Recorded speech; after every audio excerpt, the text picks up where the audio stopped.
Halo anak-anak, apa kabar? Sehat ya?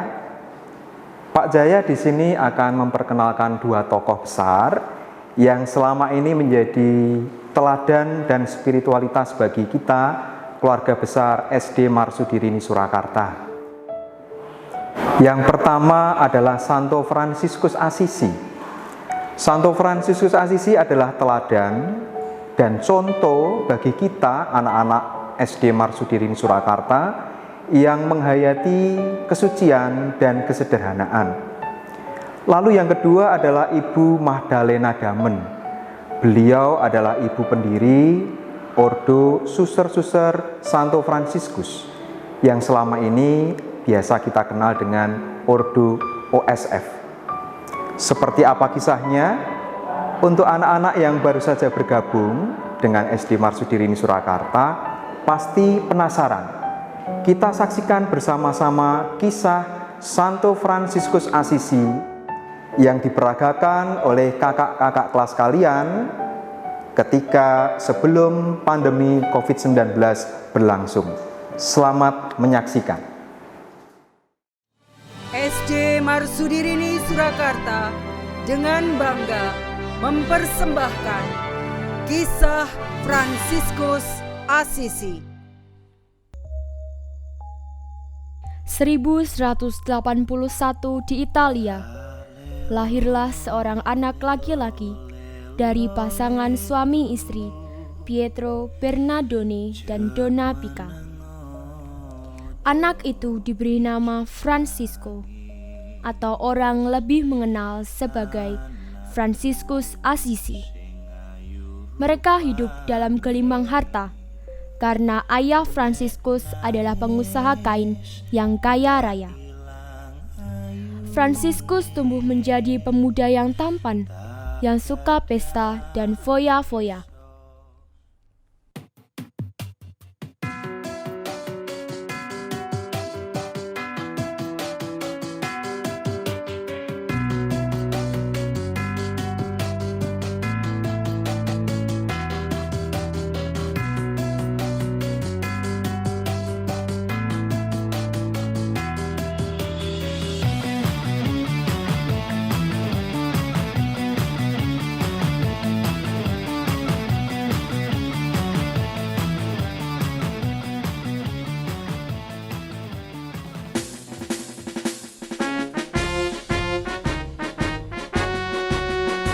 Wahai para pemuda, generasi bangsa, jangan hanya pesta pora, sumbangkan tenaga, jadilah satria, pergi dan lawanlah perugian.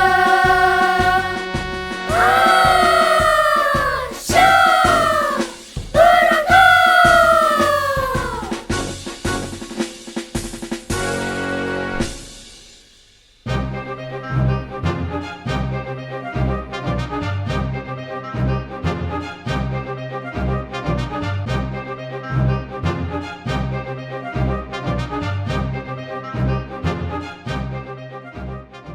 Fransiskus Assisi tertangkap. Ia dipenjara. Fransiskus Assisi jatuh sakit.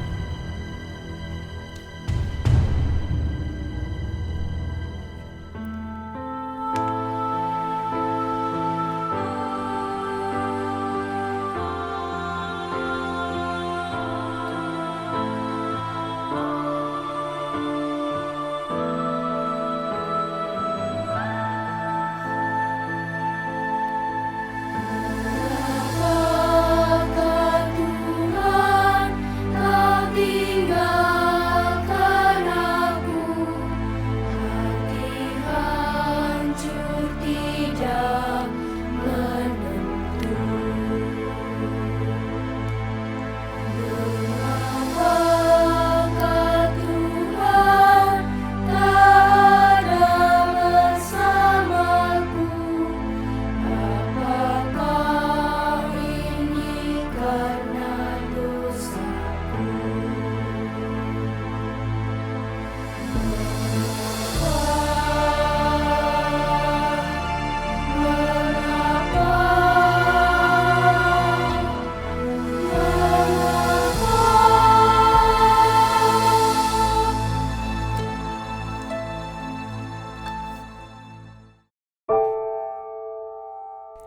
Inilah awal mula Fransiskus Assisi berbalik dari kehidupannya. Situasi berbalik 180 derajat. Ketika pulang dari penjara, ia bertemu dengan seorang pengemis.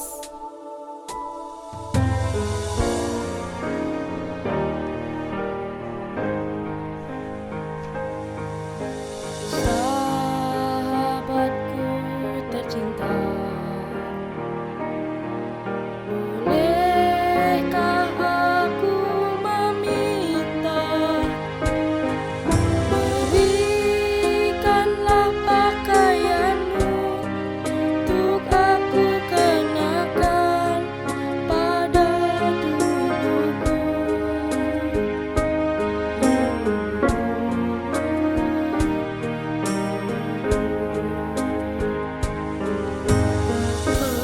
Mengapa kau lakukan ini? Sangat tak masuk akal. Kau orang yang sangat kaya dan juga terkenal, ingin pakai bajuku yang kumah.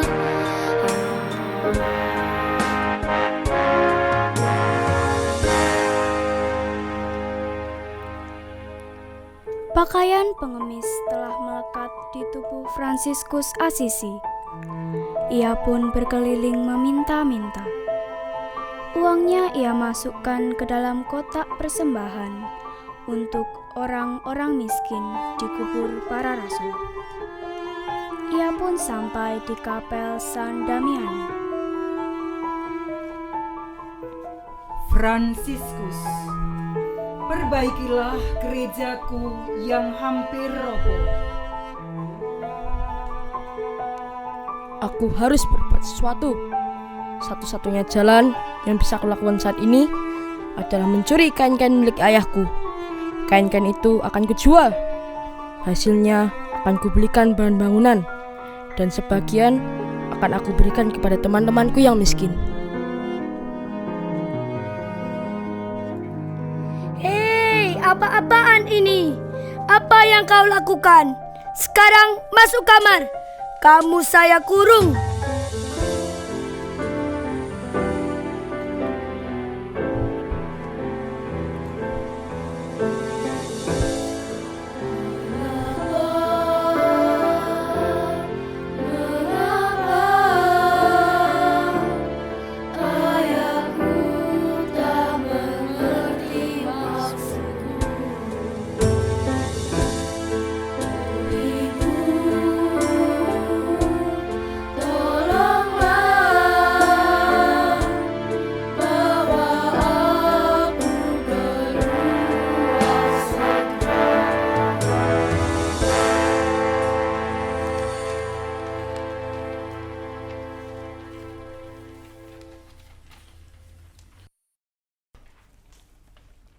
Segera keluar, anakku.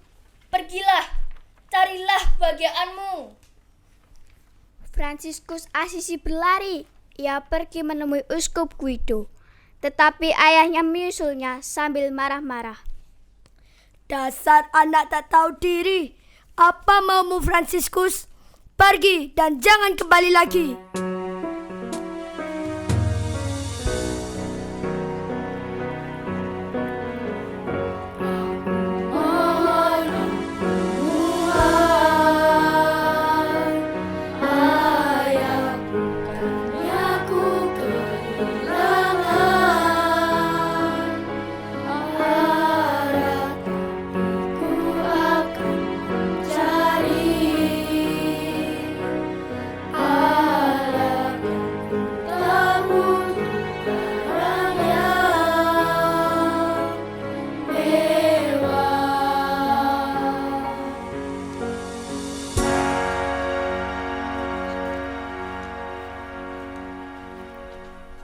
Fransiskus, pakailah baju ini. Sejak saat itu, Fransiskus pergi mengembara, mengemis, dan berkhotbah. Pengikutnya pun semakin bertambah. Sang poverello atau lelaki miskin telah memikat banyak pemuda. Siapakah mereka? Bernardus Guantevale, seorang pedagang kaya. Petrus Katana, seorang pegawai. Dan Giles, seorang yang sederhana dan bijak. Harta benda mereka pakai untuk melayani kaum miskin dan orang sakit. Para pengikut Fransiskus menamakan diri saudara-saudara Dina. Kerendahan hati, persaudaraan terhadap semua makhluk, memikat semua. Semua yang ada di dalam semesta adalah saudara. Inilah yang membuat cara hidup Fransiskus Asisi semakin mempesona. Lihatlah siapa saja yang terpesona. Clara dan teman-temannya. Burung-burung, binatang-binatang, alam dan tumbuhan.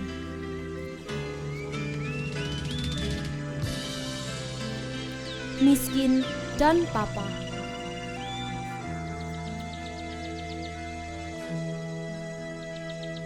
Orang kaya.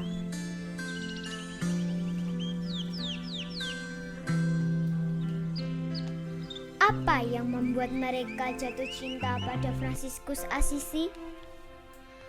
Persaudaraan, kesederhanaan, kerendahan hati, kepedulian, pengorbanan.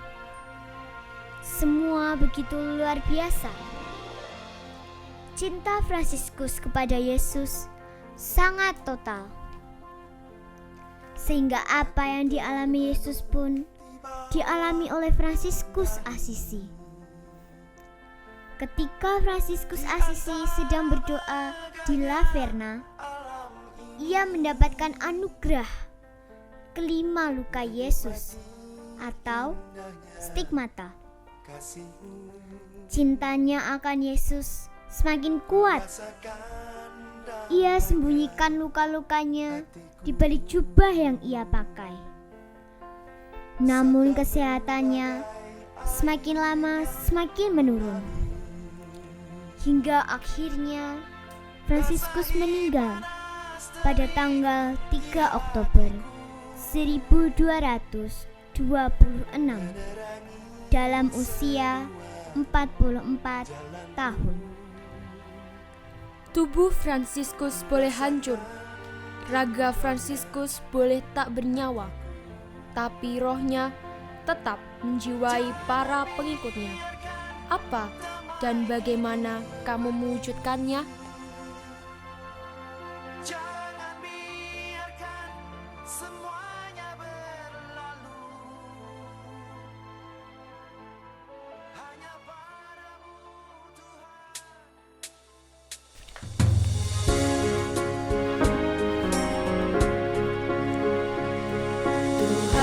Jadikanlah daku pembawa damai bila terjadi kebencian. Jadikanlah aku pembawa cinta kasih bila terjadi penghinaan. Jadikanlah aku pembawa pengampunan bila terjadi perselisihan.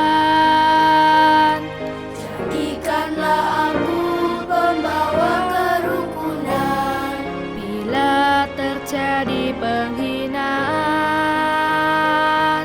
Jadikanlah aku pembawa kepastian bila terjadi kesesatan. Jadikanlah aku pembawa kebenaran bila terjadi kecemasan. Jadikanlah aku pembawa harapan bila terjadi kesedihan. Jadikanlah aku sumber kegembiraan bila terjadi menjadi kegelapan. Jadikanlah aku pembawa terang, oh Tuhan, semoga aku lebih ingin menghibur daripada dihibur, memahami daripada dipahami, mencintai daripada dicintai. Sebab dengan memberi kami menerima, dengan mengampuni kami diampuni, dengan mati suci kami bangkit lagi untuk hidup selama-lamanya. Amin.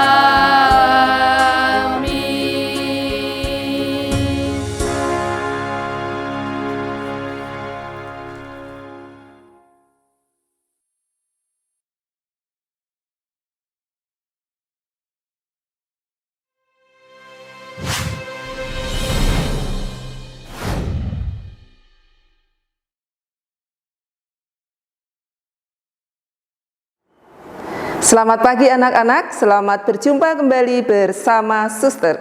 Untuk mengawali perjumpaan pagi ini, marilah kita menyanyi bersama semboyan Ibu Magdalena Damen, Deus Providebit.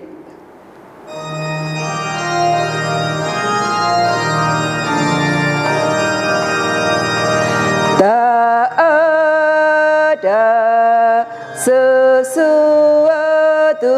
pun yang mustahil bagi orang yang percaya pada Tuhan. Deus Providebit, Deus Providebit, Deus Providebit. Ya Tuhan, menyelenggarakan semua itu semboyan Ibu Magdalena Damen. Deus Providebit, Deus Providebit, Deus Providebit. Janganlah kau khawatir akan hidupmu, Bapa di surga melimpahkan segalanya. Deus Providebit, Deus Providebit, Deus Providebit.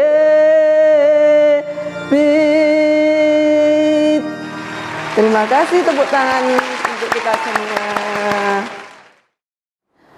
Anak-anak yang terkasih, tadi kita sudah menyanyikan lagu Deus Providebit, lagu semboyan Ibu Magdalena Damen. Nah, Ibu Magdalena Damen itu siapa ya? Ibu Magdalena Damen adalah pendiri kongregasi Suster-Suster Santo Fransiskus dari Tobat dan Cinta Kasih Kristiani. Di Indonesia dikenal dengan OSF Semarang. Nah, Ibu Magdalena Damen dilahirkan di negeri Belanda pada tanggal 19 November 1787. Kongregasi Suster-Suster Santo Fransiskus dari Tobat dan Cinta Kasih Kristiani yang terkenal dengan OSF Ordo Santo Fransiskus didirikan pada tanggal 10 Mei tahun 1835 di Hetausen, Belanda. Kongregasi OSF berkembang sampai ke seluruh dunia, di antaranya adalah di negara Indonesia. Di Indonesia dimulai pada tanggal 5 Februari 1870. Nah, ini asal mula biara OSF yang ada di negeri Belanda, Biara Hethuizen. Ini para suster pertama yang dikirim ke Indonesia. Pada waktu itu, Monsinyur Linen dari Paroki Gedangan memohon kepada Suster Teresia untuk mengutus para suster memberikan pelayanan di Indonesia. Maka pada saat itu Suster Teresia mengumumkan kepada para suster, dan ternyata yang mendaftar 200 suster, tetapi yang terpilih hanya 10 suster. Nah, 10 suster itu berangkat ke Indonesia dengan kapal Yakoba Cornelia. Di dalam perjalanan ternyata banyak mengalami tantangan, bahkan kapal itu terombang-ambing oleh ombak. Tetapi karena mereka, para suster yang diutus, mempunyai semangat semboyan Ibu Magdalena Damen, Deus Providebit, maka mereka tetap percaya dan akhirnya tibalah di Indonesia, yaitu di Biara Induk Gedangan. Pada saat itu, pelayanan yang ada adalah panti asuhan. Maka mereka disambut oleh anak-anak panti asuhan dengan penuh sukacita. Di Indonesia, karya itu berkembang sampai di 14 keuskupan. Bahkan dari 46 komunitas melayani 14 keuskupan.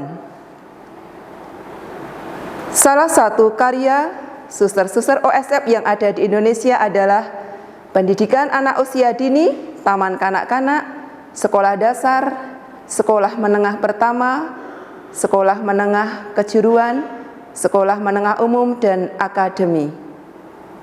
Nah, salah satunya adalah karya yang ada di perwakilan Surakarta ini, di mana ada TK, SD, SMP, dan SMK Marsudirini Surakarta.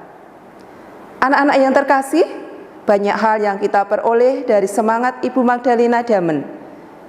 Dan di antaranya Ibu Magdalena Damen memberikan 10 keutamaan yang diajarkan kepada kami para suster, tetapi juga berguna bagi kita semua. Di antaranya yang pertama adalah tentang kemiskinan, di mana kita diajarkan untuk makan, berpakaian yang sederhana, tetap bergembira dan bahagia. Yang kedua, wujud yang murni. Nah, dalam wujud yang murni ini kita diharapkan dalam melakukan segala sesuatu dengan tulus demi kemuliaan Tuhan, bukan mencari pujian. Yang ketiga, menjalankan kewajiban semua dengan setia.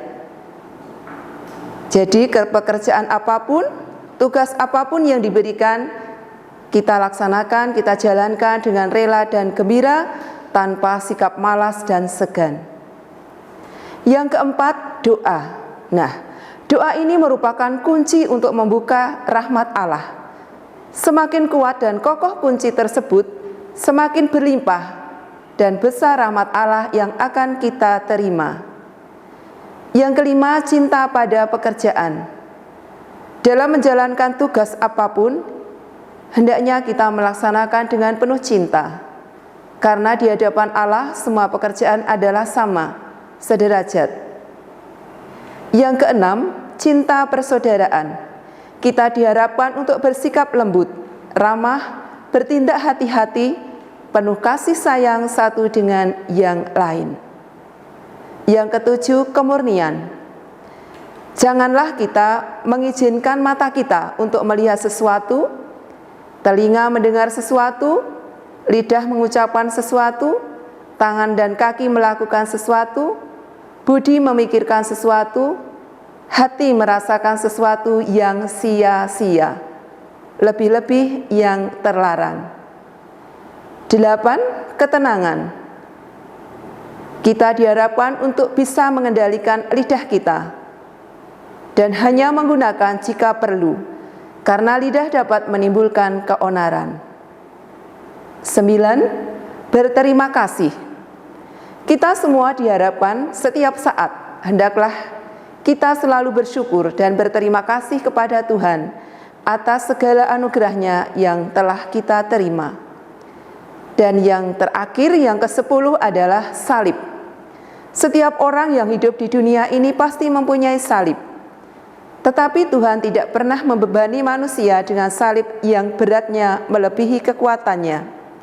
Tuhan selalu mendampingi dengan rahmat-Nya sehingga sanggup untuk memanggulnya. Nah, itulah anak-anak semangat Ibu Magdalena dan juga keutamaan yang telah disampaikan untuk kita semua. Semoga kita bisa mewujudkan dalam kehidupan kita sehari-hari dan tentu kita semakin dekat dengan Tuhan sendiri, Sang Pencipta dan kekasih kita selamanya. Amin. Terima kasih. Berkah dalam. Anak-anak yang terkasih, tadi sudah mendengarkan bagaimana tentang Ibu Magdalena Damen, dan Ibu Magdalena Damen memberikan 10 keutamaan yang tentu itu diberikan kepada para suster tetapi juga berguna untuk kita semua. Nah, untuk mengakhiri perjumpaan pagi ini, mari kita menyanyi bersama pesan Ibu Magdalena Damen, yaitu saling mengasihi.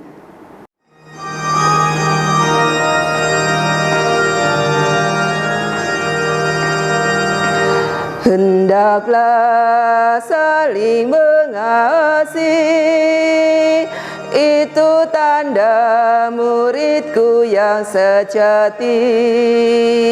Saling jumpa, saling bertemu, saling cinta, saling membantu. Cinta itu murah hati, cinta itu melayani. Hendaklah saling mengasihi, itu tanda muridku yang sejati. Rela, sabar, jujur dan benar. Bila keliru, beri ampunmu. Cinta itu lemah lembut, cinta itu tidak menuntut. Hendaklah saling mengasihi, itu tanda muridku yang sejati. Tidak sombong megahkan diri, tapi rela berendah hati.